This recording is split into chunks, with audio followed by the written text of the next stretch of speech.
It's finally here. After years of looking, dreaming, waiting, and saving, I finally got my van.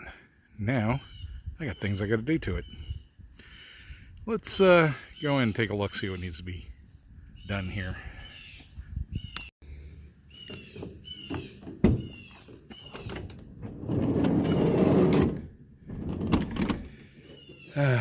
Pardon the mess.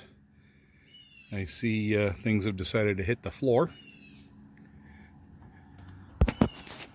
So,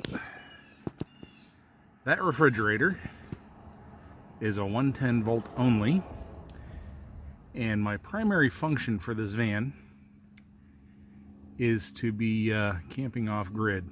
So that fridge has to go. I have a replacement on order, it just hasn't arrived yet.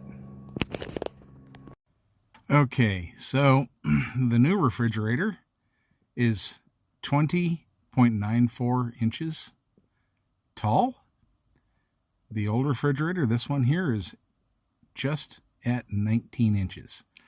So the new refrigerator is going to be a little bit taller, and that's going to pose me a quandary, but might not be too bad a one. Let me show you why.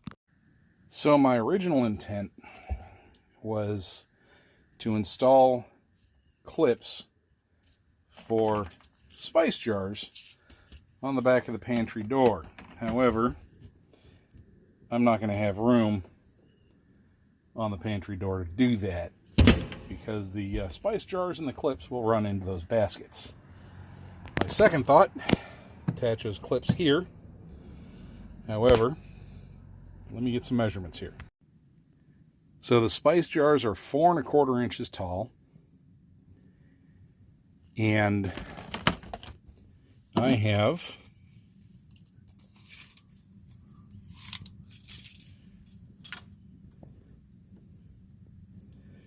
11½ inches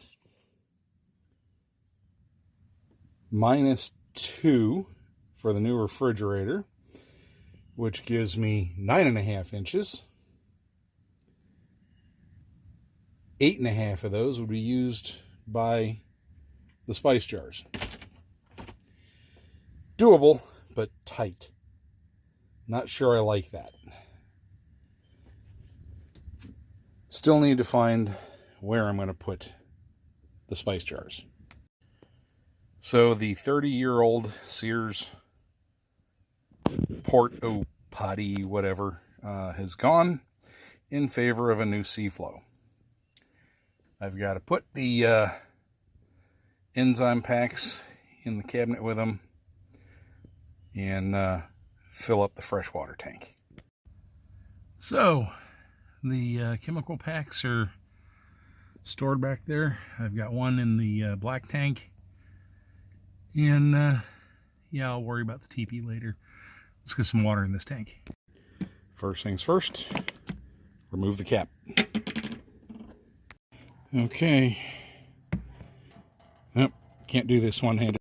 All right, fresh water's all the way up. Now we cap it, put it back in the cabinet. Okay. A little toasty in here because I don't have the air conditioning on. But that's because I wanted to hear, and the top is popped. I should probably lower the windows. I'm not doing it right now. So I'm going to hold off on the spice jar placement until I get the new refrigerator in. The new fridge doesn't arrive until Wednesday. The van definitely needs a tune-up. Something bad. I mean, wow. It needs a tune-up. Also, something I don't know if I missed it somehow or it changed. It failed between checking out the van and it arriving here in Texas. But I now have a very noisy power steering pump. Fords are notorious for noisy, growly power steering pumps. The fluid level is fine. The previous owner had the lines replaced not that long ago. I don't know if it's an air in the line thing or if the pump itself is bad. I'll have to figure that out. I may end up having to replace the pump. So, well, it's hot. It's real hot in here right now. So I'm just going to let the van sit for a while, and I'll cobble this together, and I'll be right back with you. So just a quick follow-up. I don't have all the parts I need for the 12-volt upgrades that I want to do. This van is fitted with some great technology for 1993. We're going to bring it up to 2023. I've got a solar system.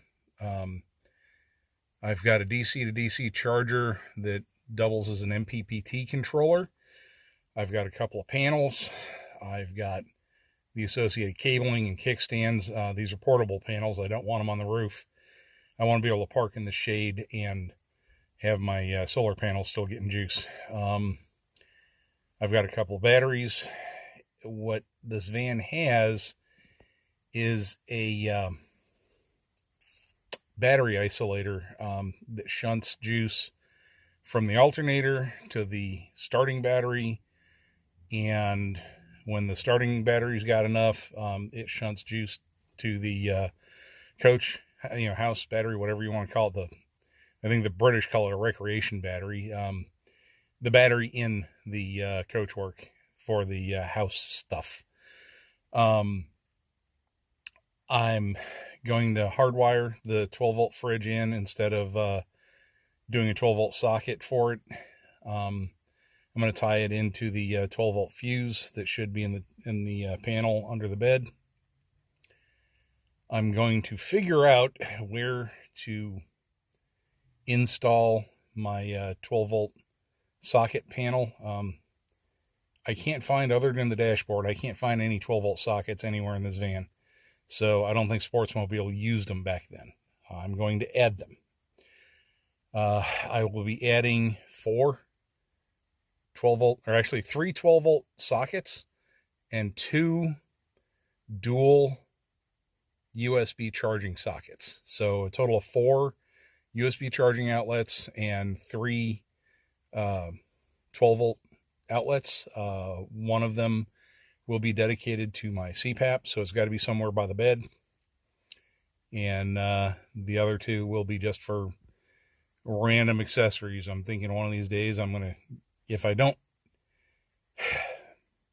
Ryobi doesn't hurry up and make a 18-volt cordless blender, I'm going to get one that runs off of USB power, or 12-volt power, I mean.